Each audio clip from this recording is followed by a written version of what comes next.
Hello, everyone, and welcome to another episode of the Collision Vision driven by Auto Body News. As always, I'm your host, Cole Stramberg.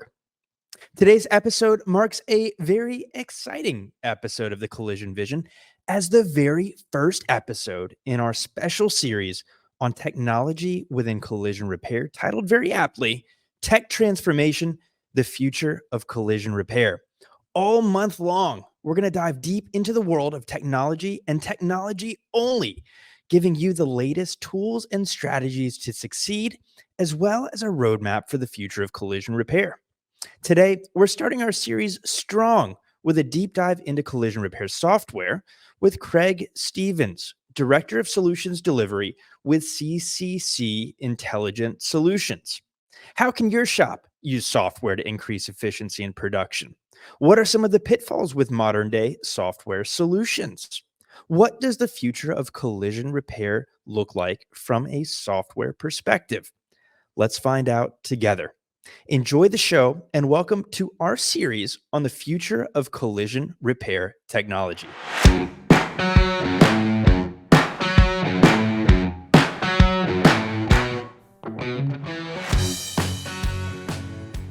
Craig Stevens, thanks for joining us here on the Collision Vision. It's absolutely my pleasure. I love the opportunity to be able to speak to you and any of the audience. It's just an awesome opportunity as part of a great industry. So yeah, I'm happy to be here. Excited.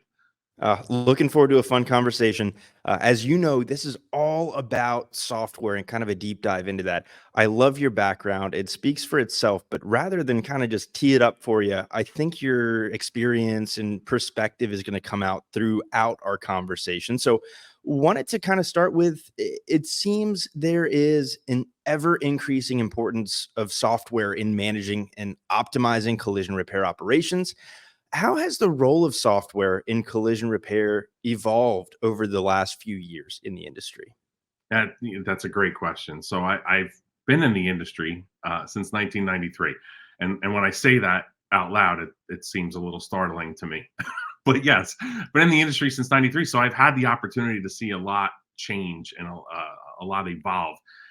The most important thing to talk about when we think about how it's evolved is what hasn't changed, right? So the collision repair industry and the collision repair in particular, they do three things that they've done for decades and they still do now. They write an estimate, they order parts, and they complete a safe and timely repair, right? So that hasn't changed.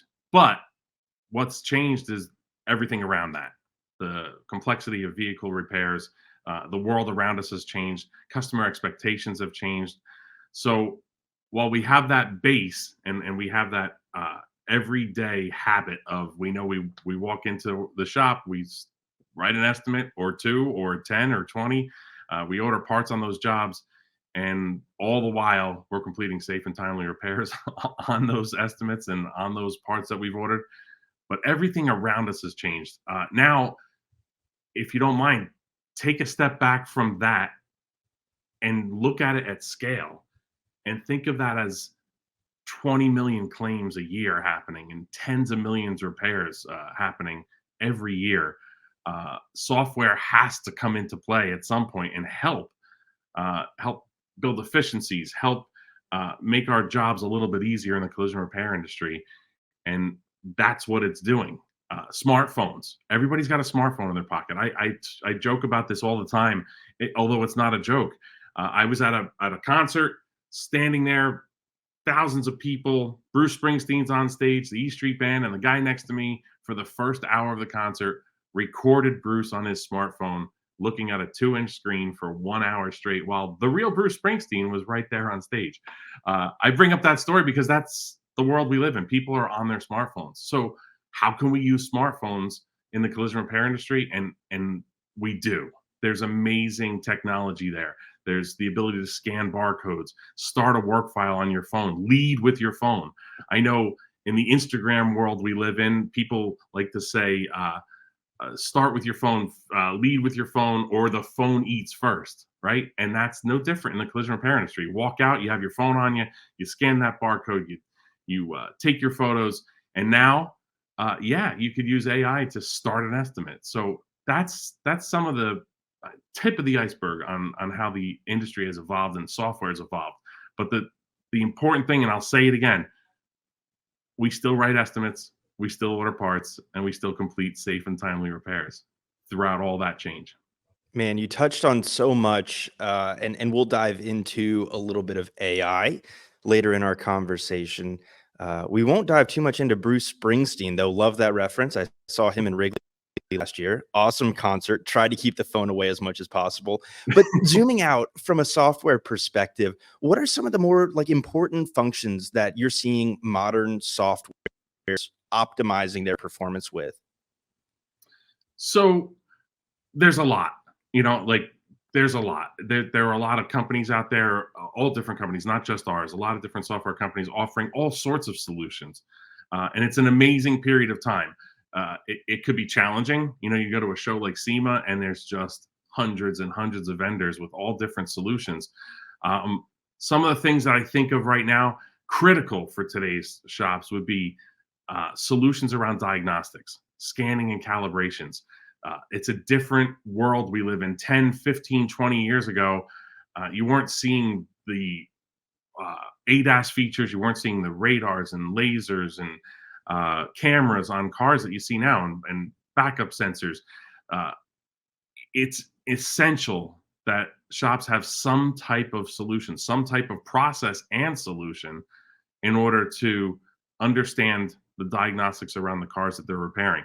Uh, and integrating that solution within their management system or their estimating system uh, is also essential. So that would tell them, hey, was a scan performed on this vehicle? Is a calibration needed? What kind of calibration? Was the correct amount charged for? Those are all hugely important things. Um, so that's diagnostics. I like bringing that one up first because it's just such a paradigm shift in how we do everything in the industry. It's all driven by all these electronics and all these sensors and cameras. But let's talk about something that's a little bit more back to those core three things. Part ordering. Um, Electronic parts ordering has become a must for collision repairs. The ability to source those parts electronically, make decisions about cost, availability, part type, all live, all happening live while you're writing an estimate, has become the norm. And the ability to just click a button and order those parts eliminates so much back and forth and the phone calls and the remember faxes and emails back and forth. So now an electronic parts ordering solution has become the norm in the industry, and the way that you can write your estimate, order your parts, and move on to the next thing that you have to do. So I would say diagnostics and parts ordering are number one and number two on my list. But then there's a much bigger conversation about scheduling and how to balance workload in your shop and production.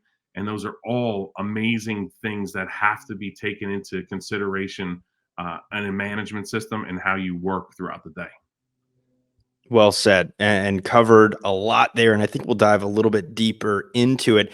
You mentioned something really important, and that's implementation. And as we kind of work our way to that topic, talk to me about from an industry-wide perspective, what are some of the key benefits of even adopting that software for shop management, kind of that overarching software you referenced there? So, something that I've seen personally in my career, back in the day, back in the day, and this isn't powder donut. This is life experience right here. So, yeah, back in the day, you would have so many different programs open, and you would be transferring data and rekeying data from one place to another.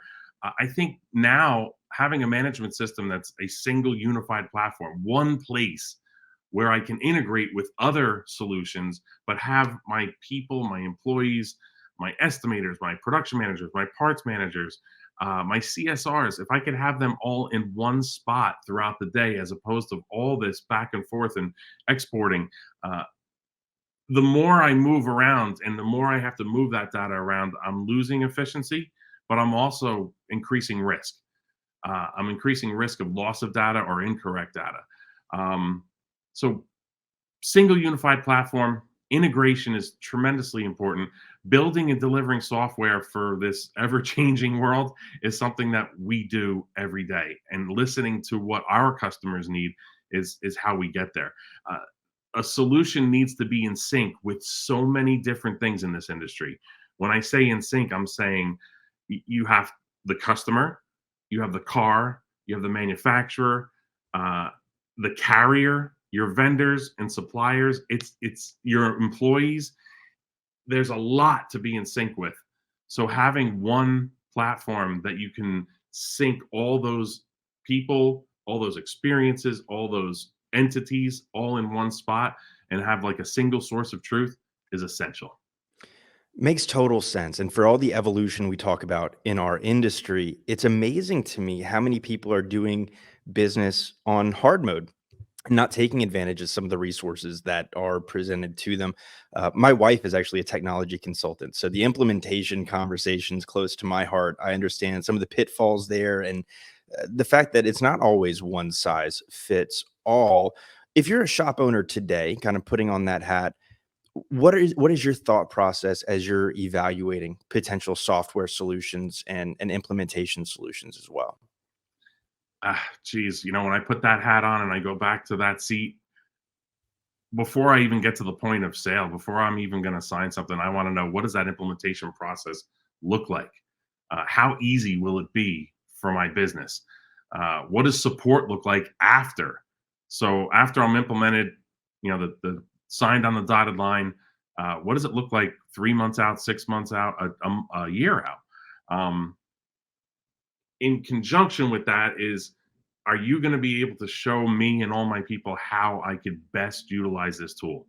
The ability to integrate with other solutions, like I said, is paramount.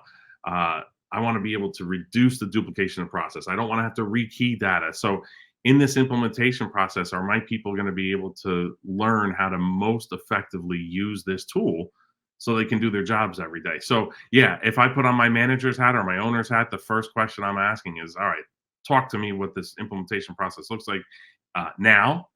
What does it look like before I get into it? Like, what do I have to do to prep?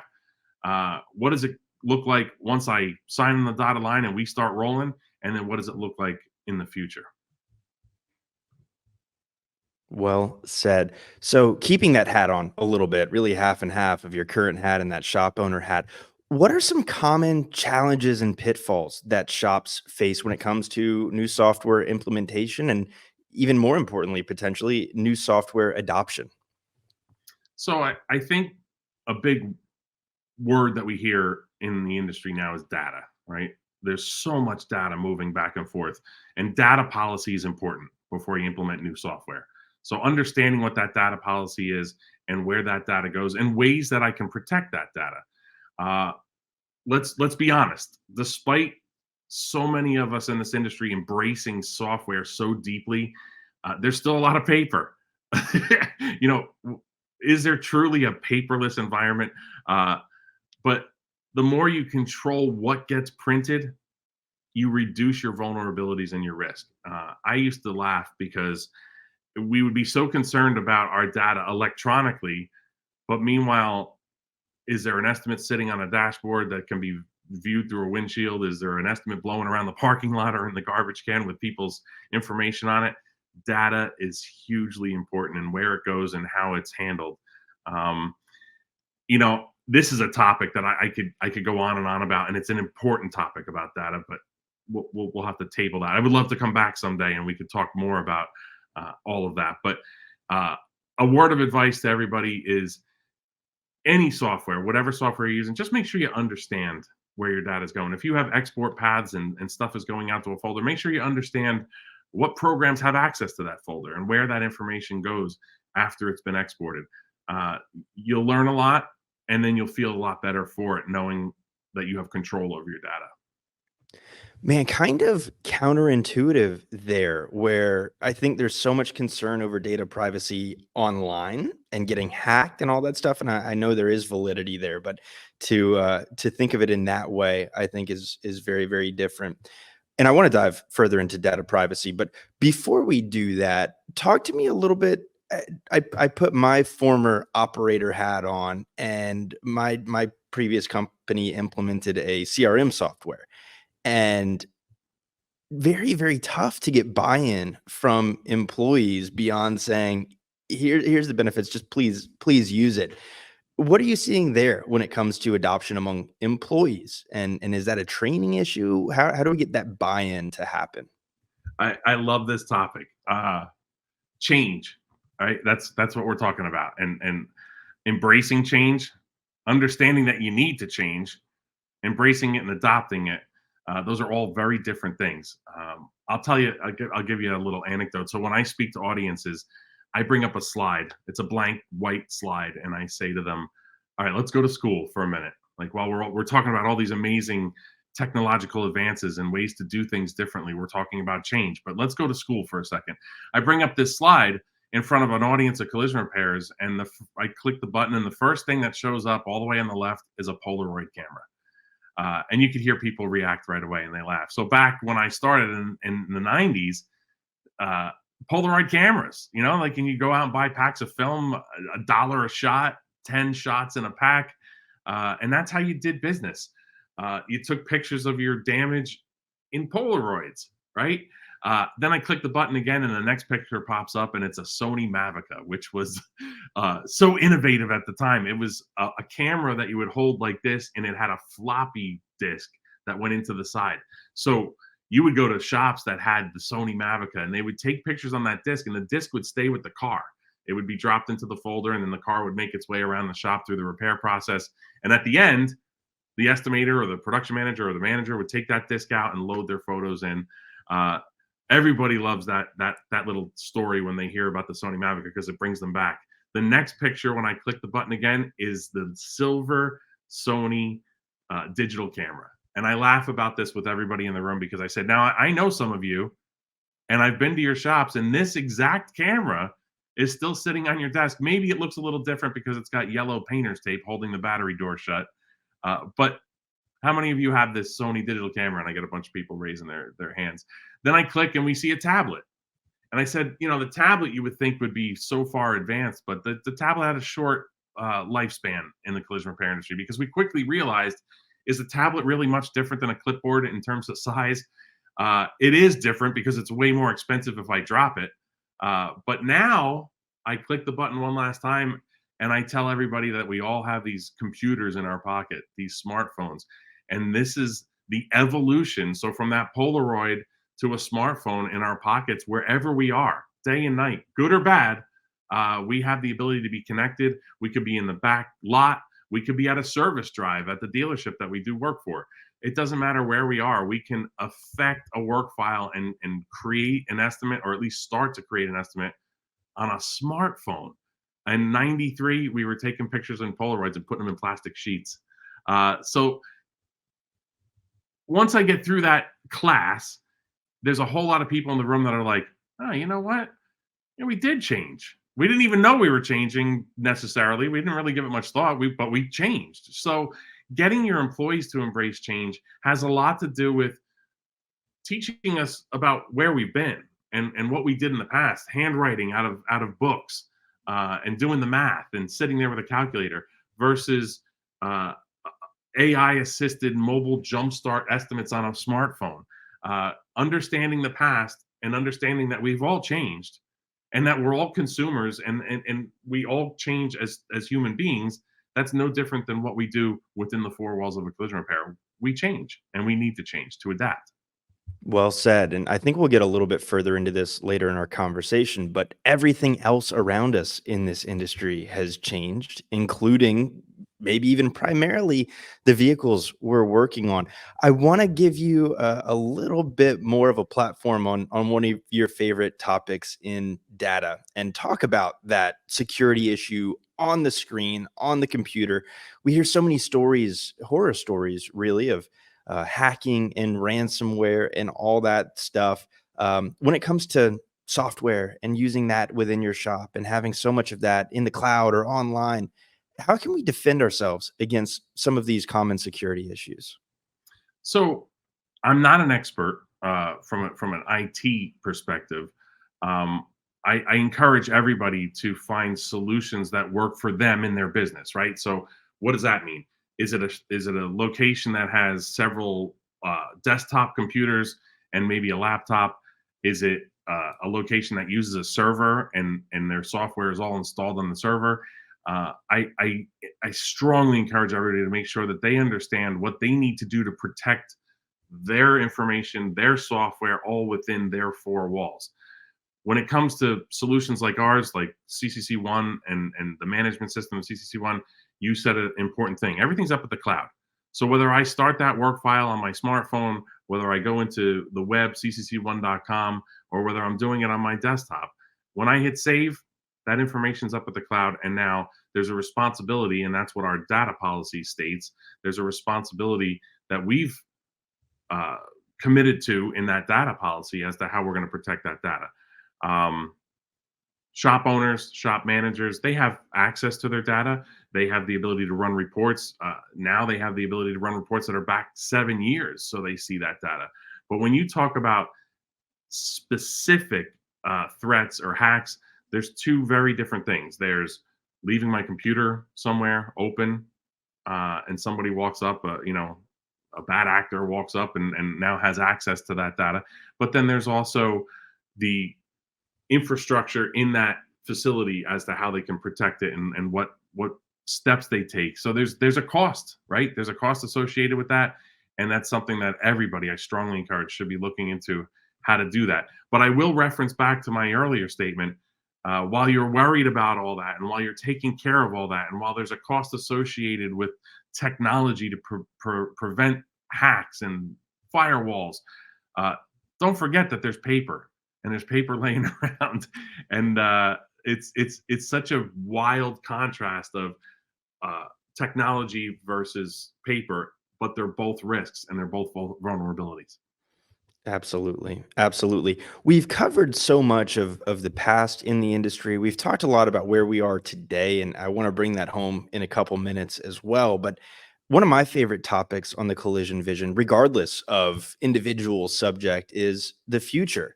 And I think you come from a super unique perspective and have some unique levels of visibility into the future. Would love to hear your perspective on what do we expect in the future of software within collision repair? So the first thing that comes to mind anytime we talk about the future, it's the hot topic. It's the 300-pound gorilla in the room. It's AI and the emerging trend of AI. Um, we strongly believe that it's a combination of AI and HI. Um, the two need to work in concert with each other and not in conflict with each other. There's never going to be a time, in my personal opinion, that AI can completely replace what a collision repair does. So what do I mean by that? So if there's a program or a solution that's going to look at my production schedule and understand uh, where I should move cars to, who should be working on what car, that's awesome. That's great efficiency gains. That's helping me make decisions. That's helping that production manager, who's really a magician in order to get cars through the shop. That's helping them do their job better. But AI alone isn't going to tell me whether my technician is feeling under the weather today or whether they're going to kill it today and they're just going to do the best job they've ever done. AI is also not going to say, hey, there might be 40 cars coming in with hail damage at 3 p.m. today. It's not going to know that. Heck, our weather people don't even always know how to forecast it exactly. So AI certainly isn't going to be able to predict volume and capacity at a blink of an eye. It's going to work in conjunction with human intelligence. And I believe in that. I believe that there's a tremendous amount of value in AI. Um, and I could share with you one particular example. So we have a solution in our mobile app where uh, a user can go out to a car, and like I said earlier, like where the phone eats first, right? So the car's out there, my customer's out there. I walk out, I scan the barcode, I take 7 pictures, and within 2 minutes, I have AI predictions. I have AI suggesting to me based off those photos that, hey, this bumper has a 95% chance that it needs to be replaced. Uh, hey, this hood could probably be repaired based on AI predictability and settings that I can set up in the background in terms of percentages. So if I have that ability, now all of a sudden, the people in my shop, my employees, so if I have a front desk CSR, if I have a less tenured or less seasoned estimator, that I can send out with that customer. Maybe that less tenured, less seasoned estimator is phenomenal for when it comes to customer service, and they have an ability to talk to people. But maybe they're not so seasoned on writing an estimate. Well, if they lead with their phone and they go out there and have a conversation with that customer and they use AI to help write that preliminary estimate, just the go get one started is the phrase I like to use. We've heard it all the time in shops, like, hey, can you go get this one started for me? In the past, that was grab a clipboard, grab a Polaroid camera, sketch out some details, come back in and put it into the computer. Now, going and getting one started could be a front desk CSR, a less tenured estimator, going out, meeting and talking with the customer at the car and starting an estimate, a preliminary exterior estimate, and giving them an idea and helping them make decisions right there. So, AI, the emergence of AI to help make decisions, AI to help make predictions. And now think of it as a training tool. So now I come back in as a CSR or a brand new estimator. And now I could sit with somebody that's been in the industry for 20, 30 years. I can collaborate with them. I can understand why the prediction came back at this, or I can understand why I'm going to override that. Maybe it predicted that this fender needs to be replaced, but I have a technician back here that's amazing at body work, and I know that I can probably repair this and get this car out just a little bit sooner. That collaboration and training of the bench is all enhanced and helped with the introduction of AI. What a game changer in AI. And I was hoping you would take us there because absolutely fascinating how quickly that's evolved. I even tell people, like, my gosh, if you're not familiar, you haven't played with any of these AI tools, go create that free Chat GPT account and your mind's going to be blown. And I think what's already been accumulated and put together in this industry is incredible. Any predictions on how far AI is gonna go in terms of helping and increasing productivity in collision repair? And before I let you answer, I'll frame that with AI seems to be interrupting other industries much more than typical trades, right? They don't have hands, they can't come in and do a lot of this qualitative, skilled labor, and art in many cases. But we can use it to just pour rocket fuel on our productivity and automate some of this stuff using AI. Where do you see it going? Man, that's a big question, because that's like Karnak, right? The old John. Now I'm dating myself. So Johnny Carson predicting the future, right? Um, it's it's amazing. Every day, I come across stuff that surprises me. Years ago, before AI was such a big topic, I would walk into a shop, and the way a shop used current technology differently than the shop I was at before would blow my mind. So now think of something like, here's a good example. This is a funny side note. So AI, right? So like look at this tool that we're using to help write a preliminary estimate. As a side note to that, hey, I'm doing it on my phone, and if I want to put notes in, I click the microphone, and now I'm doing speech to text instead of typing my notes. Wow, that was a nice side benefit. That's pretty cool. But now, what if you carry that forward? What if I'm standing at the car talking to the phone and telling it to replace this and repair that? Uh, Now I'm not typing anything. I'm leading with the phone with my photos, but now I'm assisting AI by talking through my estimate, which, hey, anybody that's written an estimate for a living, myself included, we have this, what I call a superhuman ability. It's really not superhero quality. It's really kind of nerdy, but we could walk up to a car and say, yeah, that's about $2,500 worth of damage there. Uh, and I'll tell you what, a lot of times you're pretty close. So if I could do that by walking up to a car and at a glance get an idea, get an at a glance prediction as to what the amount of damage is on this vehicle, then why can't I translate that into some efficiency gain in a mobile app in terms of speaking to it or combining my speech to text with photos? So it's hard to predict where it's going to be. I alluded earlier to the idea of AI helping with uh, production scheduling and capacity. That's that's the next frontier that we're working on. hard and diligently in terms of, if I have this car that comes in make ABC, whatever make it is, and I have a technician that's certified, well, if I have all that information inputted in my management system and now I just let it know that this car is coming in, it could tell me that this is the most effective use of this technician's time, is having them go and work on that car. It's probably going to make the cycle time even shorter because that's the tech that knows how to fix that car. And now some of those other cars that that tech would have gotten go to other techs. There's a lot here. There's a million options here, and there's a million things to consider.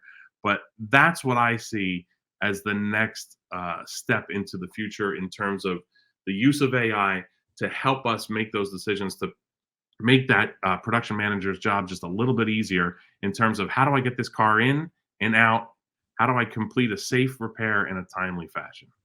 It's a fascinating topic, and it's one that we could truly spend a whole episode talking about. And I think we probably will down the road a little bit as technology continues to advance.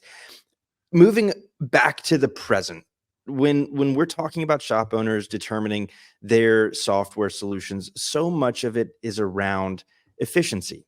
So how tactically can shop owners use software solutions to enhance operational efficiency and customer satisfaction? Wow, another great topic.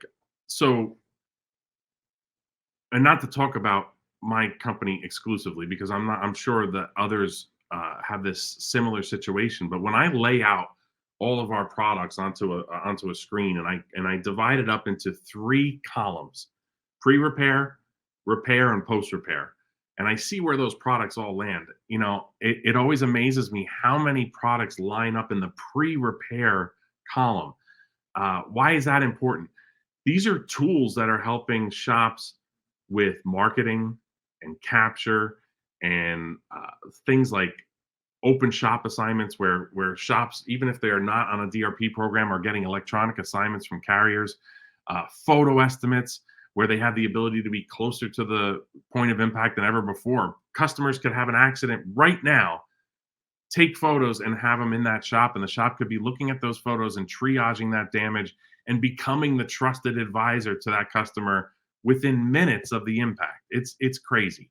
But now let's go into the marketing conversation. 87% of people decide on a business after searching for it and reading reviews on Google. So ignoring that is a mistake. That's the world we live in.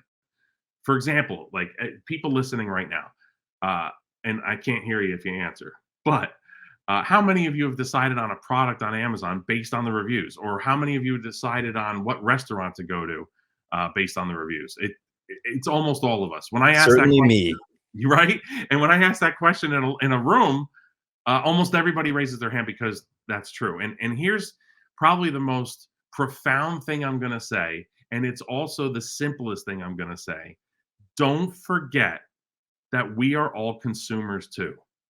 So when you're worried about how to impact your customer's experience, and how to make sure that they have just the best customer experience when they come to your business, don't forget that the way you want to be treated and the way that you want to experience a business is probably the same way that they want to, right? So don't forget that we're all consumers too. So while you're marketing to them, how you would like to be marketed to is no different. And consumers have what we call liquid expectations. I mentioned it earlier. They book online. My mom's in her 80s. She books online for her hair appointment. She goes into the doctor's office and she enters her information on a kiosk. That's what she has come to expect. We call it liquid expectations because that transfers to any other business with customer service. So is the collision repair industry devoid of that? Are they exempt from that? No. Customers want to have a good customer experience there too. And the software is out there, the solutions are out there. And with the help of AI, it's getting better and better. And it's giving people the experience that they expect before they've even had an accident. That you don't even know them yet. You don't have a chance to talk to them yet. And when they click a button to search for you, that engagement and that customer experience starts all the way back there, right after the accident. Man, that customer experience is such a great topic to dive more into for another day, but it's so true. It's every time a business innovates in that customer experience, every other business, regardless of industry, like that's the new expectation. You want to make it as easy and as pleasant for your customer as possible. And anything that allows you to do that a little bit easier makes that a no brainer from my perspective. Talk about, without naming names or individuals, certainly shop owners, like many consumers, want to hear about how a certain solution has worked for others. Those reviews are important. Any kind of anonymous case studies you could share about a shop whose world was just changed and improved by implementing certain software solutions? I have two things that I could share with you here, I'll keep it anonymous. If a shop does not currently have a management system, that's going to be the biggest change to your business. Is to make sure you have an understanding beyond the numbers on the estimate. What's my gross profit? What's my cost? What am I paying my employees versus what are my labor rates, and how much am I charging uh, for the repairs on this vehicle? A management system will afford you the opportunity to understand all that. And I mentioned this earlier. Now combine that with the ability to integrate, and all of a sudden you have this. When I say that, let's give a specific example, not a name, but if I can integrate with my paint supplier, and now I can capture what I'm mixing at the paint scale, and that comes right into my management system. And now I know what my cost is for the materials that I mixed for this car, for this job. And I know I'm probably preaching to the choir with a lot of the listeners, but there are shops that I go to that they just haven't gotten there yet, and it'll be the biggest change and the biggest eye opener and the biggest help to your business. Something that I like to talk about and say in front of audiences again, and I use that as a reference a lot because I enjoy that. Uh, you know, a lot of guys that I talk to in this industry, and I love this industry. I respect this industry. I think these guys are intelligent artists in a lot of cases. They got into this business in a lot of cases because they just love to fix a car, right? Uh, but did they really anticipate running a business and all that comes with that? That has nothing to do with really fixing a car. A management system is what's going to help them make their lives better, and it's going to help them understand the rest of their business. And exporting out to an accounting software and being able to work that end to end process from the time I've captured a job to the time I've delivered it and received customer satisfaction survey. I've had an end to end experience for my customer, but now I've also had an end to end experience for me as a business owner to understand every single step of that process and where my profitability lies, where it doesn't, uh, what I'm paying my employees, what their efficiency is. All of that is extremely important. And I think that's something that between the management system and the integrations is a game changer for anybody that I've been a part of that process or have seen the transition from before and after. It's a great point. Business is hard. Use the resources you have to make it just a little bit easier so we can focus on those safe repairs for the end customer. Craig, you've been so generous with your time today. We've covered so many good topics, so I want to start wrapping it up. But as you know, we like to end each episode of the Collision Vision with three key takeaways. I think this episode's tough to whittle down to three, but let's try it. What are your three key takeaways for our conversation today? So a theme I think we went through a lot today is change, right? We talked about change, and how do you not talk about change when you talk about technology and AI and the introduction of AI to what we do every day. So understand, I'm begging you, understand the need for change, but then you got to accept it and adopt it. So Cole brought this up earlier about how do you do that with your employees? Educate them. Educate them about what it was in the past, how we've gotten to where we are now, and what is your vision for the future. If you can connect all your employees to that goal, you're going to have a better and easier time of getting them to change. Build habits, have a process, and build habits in that building. So this is what they do when they walk in the door, and this is the common goal for everybody. But yeah, understand the change and embrace it. Next, leverage technology.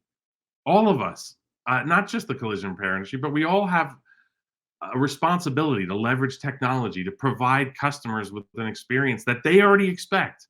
I mentioned that before, liquid expectations. These customers are expecting a certain level of experience, uh, and it's our responsibility to leverage technology to provide them that experience. And last but not least, CCC One is on the web. And I just have to tell everybody this. You don't have to be nailed down to your desk anymore. You don't have to be chained to your desk. Everybody out there should be going in. If you have CCC, go into cccone.com, log into the web experience. You can look at messages that are talking about current updates and future updates, what's new. You can create and write estimates in ccc1.com. It's a great way to understand and learn where we're going. So that's another thing that you brought up, Cole. What does the future look like? Web. We're transitioning a lot of stuff over to web, and you can affect change, your settings, your configurations, all in .com. So that's my takeaway. That's actionable. Everybody that's listening, if you have CCC one, go on the web. Go into cccone.com, log in with your username and password. It doesn't conflict with your desktop. Get in there, explore, check it out. I think you'll find it's pretty exciting. I don't encourage people to work from home, but boy, oh boy, when you're at home and you forgot something back at the office, being able to log on from anywhere at any time, any device that's connected through any browser, that certainly makes my life a little bit easier. Last but not least, and I know you said three, but I also want to encourage everybody, because everything that we talked about when it comes to CCC's world, if you want to have a person come and talk to you from CCC, that's one of our strengths. We have a field team of 45 people that live out there in the territories, and they'll come and talk to you. They'll come and sit with you. They'll come and help you. They'll come and answer your questions, and they'll come and train you. Go to cccis.com/team. Put in your zip code, and you'll see who your local representation is. And it's great. Reach out, say hello, have them come visit you, and let us come help you. We really want to make sure that you're successful in your business, and we want to make sure that we're helping you be successful with the use of our products.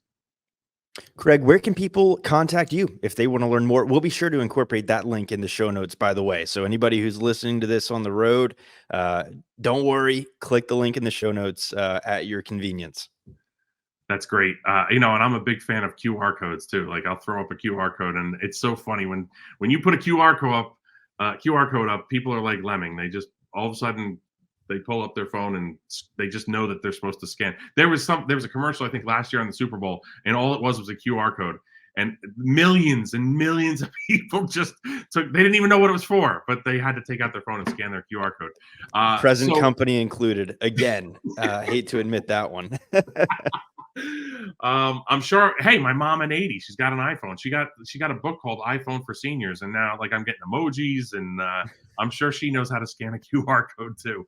But as far as getting in touch with me, I'm the director of solutions delivery here at CCC. My email address is cstevens, stevens, at cccis.com. I'd love to hear from you.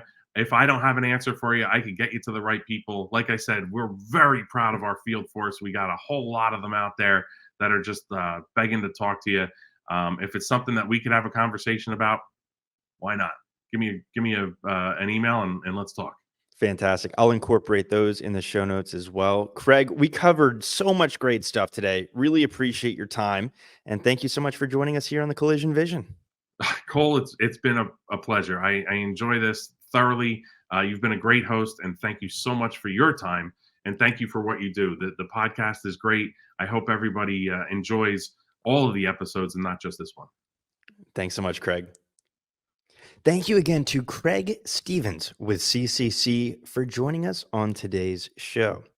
So much evolution is happening in our industry, so it's great to hear about the evolution of software technology to support us in keeping up and thriving as we continue to evolve. It came up multiple times throughout our conversation, but it's important to note again, software solutions exist to improve your business. Utilize these tools. I'd like to reiterate Craig's 3 key takeaways before we wrap up.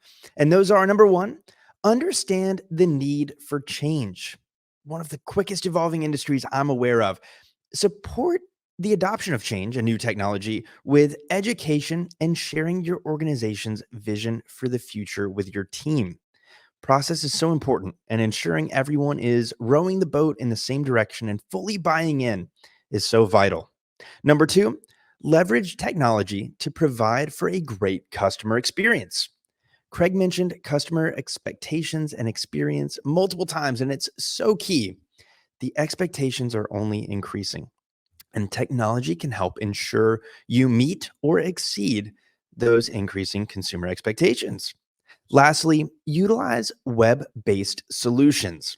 CCC1, as Craig pointed out, is fully online. You don't need to be chained to your desk to be productive. And this is true in so many facets, but the future is on the web. That's all for today's show. If you enjoyed it, please be sure to hit that follow button wherever you enjoy your podcasts and on YouTube, where the Collision Vision lives in video form. Also, do me a favor and be sure to share the Collision Vision with your network. On behalf of the Auto Body News team and myself, thank you for coming along for the ride.